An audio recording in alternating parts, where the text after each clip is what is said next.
The University of Waterloo restricts hiring to certain classes of people. I'm Marco Perry. Welcome to the Perry Platform.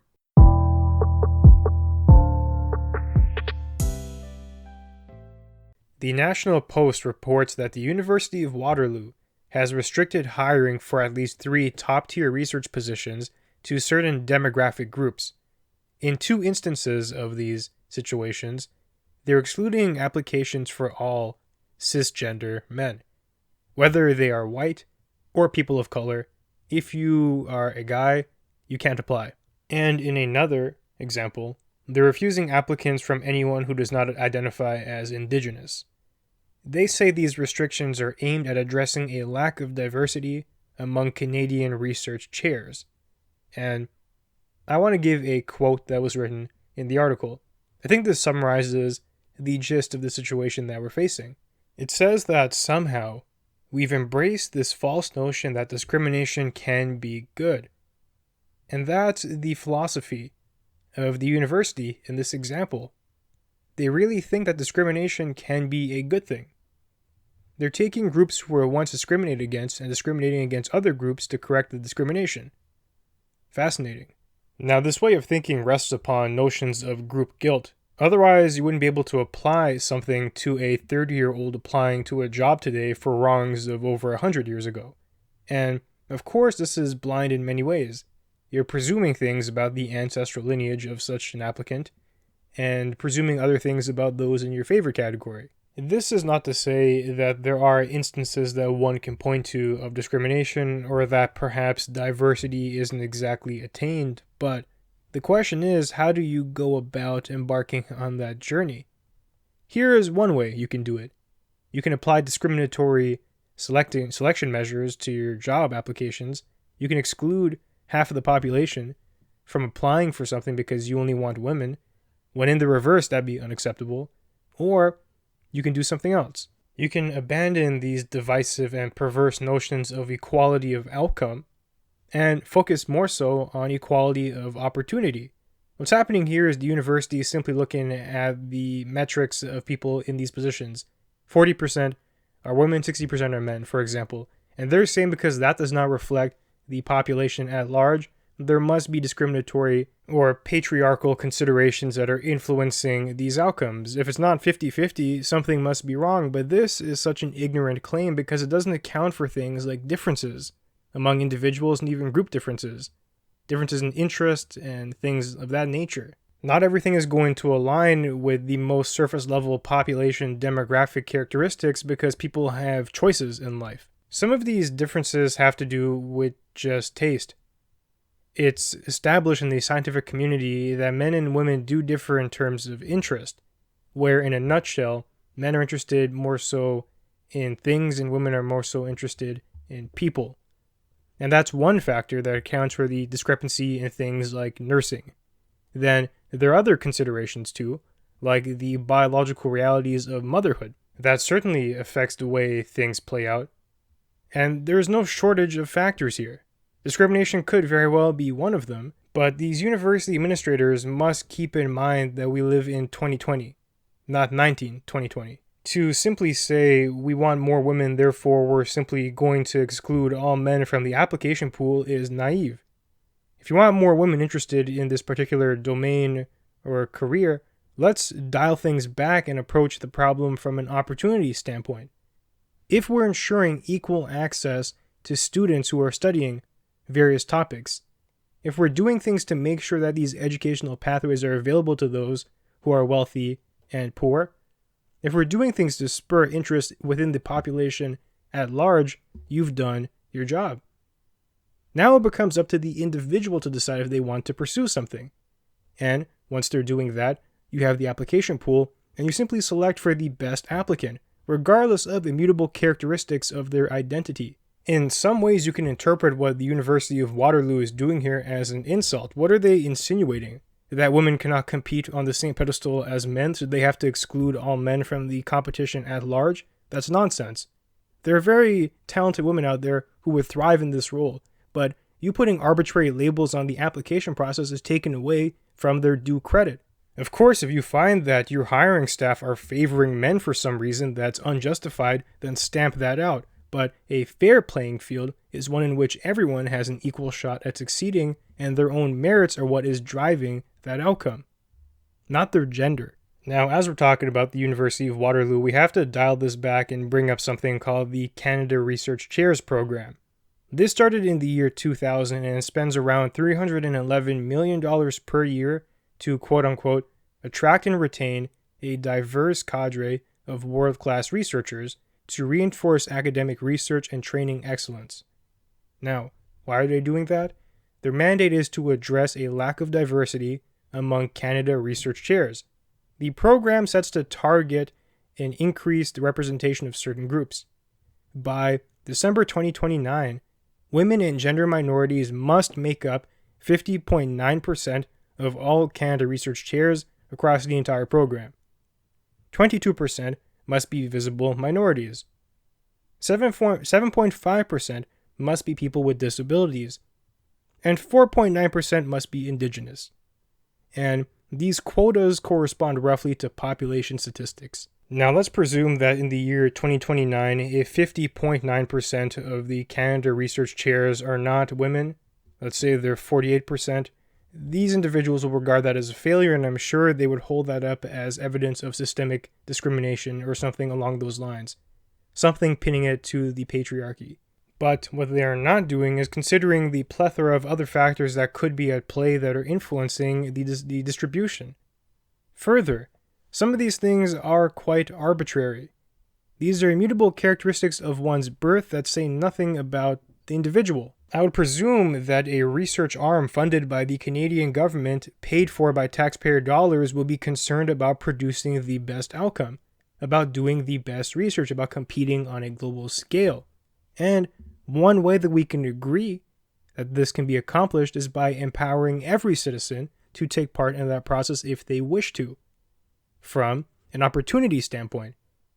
Getting those educational and opportunity resources down early on in the program of development. Not at the hiring level, where we're simply having to make choices based on a quota now. Oh, we have 10 guys on the team already, 5 women. Now we have to go to market to hire 6 women. These are strange considerations to be appending to job postings. In the reverse situation, if it was 10 women and 5 guys, I wouldn't be advocating for us to go to market to hire 6 more guys to maintain a population distribution representation. If that's the framework that we're pursuing, we should start running campaigns to get more guys into nursing, get more guys into teaching, get more women into engineering. But here's the thing. Countries have actually tried doing this before. You can look at the Nordic ones, for example, and the data coming out of these studies seems to show that the more egalitarian a society, the more evident gender differences become. Why? Because as people become more free to do what they want, they're going to do what they want. And there are differences between what men and women want on average. If these institutions strongly believe that there is a problem with the hiring that is resulting in a discriminatory distribution of men and women in the workforce, I would like them to be forthcoming and just tell us what they're doing that is discriminatory. Drag their HR staff to the forefront here and let's hear from them what exactly is going on. Then, if the factors reside outside of the hiring decision, it all just points to the fact that we have to reevaluate what's actually going on here. Now, I want to share with you a quote from Mr. Eddie Ng, the Smith Professor of Equity and Inclusion in Business at Queen's University. He had a couple of gems to put forward here. He says that on the surface to the Canadian general public, this may seem very discriminatory in that sense, and they might say it's reverse discrimination, right? Well, let's pause here. You can see the ivory tower madness that is engulfing his mind here. The Canadian general public as if he is different from this group. And he's saying, well, to the dum-dums, they might think that this is discrimination. It's reverse discrimination, right? Right? And he'll go on to tell us why it's not. But before we even touch that, reverse discrimination is an imaginary concept, and he's applying it to make himself feel better about the bare-bone discrimination that he is condoning, or he will condone in a second. It is just discrimination. If in your hiring process you exclude men, both white and minorities, that is discrimination. Not reverse discrimination, whatever that means. And if you do the opposite, if you exclude women, that is also discrimination. Own up to what you're doing, at the very least. So now Eddie then goes on to say that that's not the case, actually. This is not discrimination. If these jobs were open to everyone, he says, the hiring committee would be flooded with applications, and that's where bias could come in. Bias, right? Like baking in your gender preference into the application. He says that with hiring managers potentially gravitating toward an applicant who went to the same school as them, for example. This is just wishy-washy speculation, Eddie. And if hiring managers are doing that, hiring people just because they went to the same school as them, that should be routed out. The professionals in charge of hiring then are not professional. And further, what's that have to do with the gender discrimination, for example? It's not like a minority of university students are women. I'm all for an equitable hiring process that is primarily merit-focused, and I do agree hiring because you went to the same school is nonsensical, but it doesn't tie into what he's talking about with discrimination, especially in regards to this preference for women. Then Eddie goes on to further compound his statement, and he says that when they have an open call, other subjective factors sort of overwhelm and hijack the actual qualifications needed. And I'm not sure if he recognizes the irony here. This was so painful for me to read. Other subjective factors will hijack the actual qualifications needed. Like the subjective fact of your gender. Yeah, Eddie, I'm not too sure you understand the point that you're trying to make. I'm all for focusing on the actual qualifications needed, but his line of thinking that if it was an open call, things would be more discriminatory is undercut by the fact that he's advocating for an openly discriminatory process from the get-go. Then Eddie puts the cherry on top here, and he says that to me, what Canada is doing is actually fair. Okay, interesting. He says that people who have access to influence and resources know how to make the system work for them. That is not meritocracy. And sure, Eddie, but here the wires are crossed again. Is he somehow stipulating that men are the only group that have access to influence and resources? No. He should be thinking of things in terms of class, actually, here. And there, I would agree with him if that was the point he was making. Poorer individuals have less access to influence and resources like tutoring that would help them. So sure, if you want to set up a program for individuals who come from disadvantaged backgrounds on an individual level, then yes, I'm all for that, actually. I think that's a great idea. There is a ton of untapped potential and knowledge stuck at the bottom that hasn't been given the opportunity to blossom. But what he's advocating for here is a preference, once again, for women over men and to actually exclude all men, whether minority or not, from the application pool. That does not tie up to what he's saying about access. This is fundamentally a question of class, not of gender, and not even of race, arguably. That's a proxy variable. If you're going to tell me that LeBron James' son has less access to influence and resources compared to the white boy living in the trailer park, then I'm not too sure what to tell you. It's primarily a class distinction, and that's the overarching factor here. Now, I imagine if I was debating Eddie, he would make the very obvious point that the distribution within that class dichotomy is going to differ, and that's true. But, once again, I would say you have to look at it as an individual. Because of examples like that LeBron James one, it isn't primarily the color of their skin, it's the class. And if you make a blanket program for those who are disadvantaged, and the majority of those who are disadvantaged are minorities, you will disproportionately help them while not missing anyone. That's the bedrock truth. But it seems to fly over the head of all these elites. Now, to close, the article writes that while critics often point out that there could be excellent research missed because of restrictive hiring criteria, its defenders of such discrimination point to the quote-unquote historic and very persistent underrepresentation in academia that can also result in missed research opportunities. And here I say there is a happy middle ground that we can get to. First of all, there's a point on both sides. Of course, if you have a restrictive hiring criteria, you are undoubtedly going to miss out on talented candidates who could bring to the table great research. So, just hire the best candidates. Now, on the other hand, there are underrepresentation that could stem from underprivileged groups and whatnot. So, why don't we create programs that specifically target that? I'm all for a class-based program consideration. Those who are underprivileged but show great promise, then sure, there is definitely help that can be provided there. There's definitely pathways that can be opened there as well. But these programs cannot be tied to arbitrary facts of your birth, like gender and race, without taking into account the context. I'm astounded by how many people don't seem to understand this, and they don't seem to understand the difference between equality of opportunity and equality of outcome.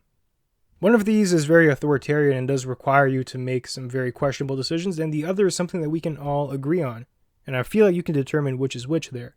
Now, undergirding this entire discussion, there is a philosophical point to make. Everyone has to ask themselves about society and how they think we should be progressing. As a multicultural society that is as great as Canada, should we be focusing more and more on arbitrary facts of our birth, which, as we know, is creating massive divides that are resulting in tremendous polarization as of late? Or should we be moving more towards a colorblind society akin to Martin Luther's famous quote, where individuals are judged on individual bases? Think about that one and which you think would be the best and how we can move towards there. And that's what I'll leave you with today. So with that, it does bring us to the end of our conversation. If you enjoyed the material, be sure to leave a review and share. They'll help us grow. And you can find me online at perryplatform.org and on social media at perryplatform. Thanks for joining me, and I'll see you soon.